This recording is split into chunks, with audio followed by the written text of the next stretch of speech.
మాజీ ముఖ్యమంత్రి గారిని, పులివెందుల ఎమ్మెల్యే గారిని ప్రశ్నిస్తున్నాం. 5 సంవత్సరాల్లో మీరు తీసుకొచ్చిన పెట్టుబడులు ఎన్ని గ్రౌండ్ అయినాయి?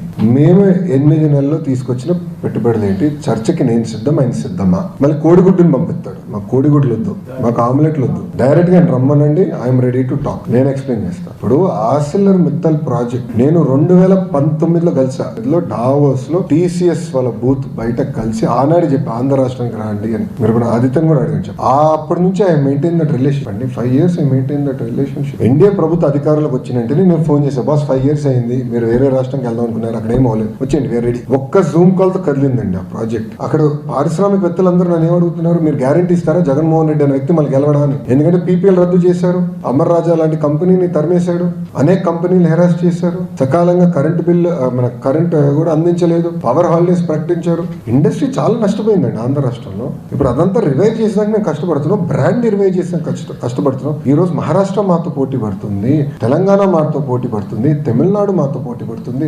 ఆ కేరళ మంత్రి కూడా డావోస్ కి వచ్చి పెట్టుబడుల కోసం అంటే రాష్ట్రాన్ని ప్రమోట్ చేసాక పోటీ పడుతున్నారు. వాళ్ళు ప్రమోట్ చేయకూడదా మేము రాష్ట్రాన్ని? It is a responsibility, we will promote. అని మీరు చూస్తారు కదా రాబోయే 12 నెలల్లో ఎలాంటి పెట్టుబడులు రాబోతున్నాయి, ఎక్కడ వస్తాయో మీరు చూస్తారు కదా. But I'm ready for the discussion, debate. 5 సంవత్సరాలు ఆయన తీసుకొచ్చాడు, 8 నెలలు మేము ఆయన తీసుకొచ్చిన 2x పెట్టుబడులు మేము తీసుకొచ్చాం.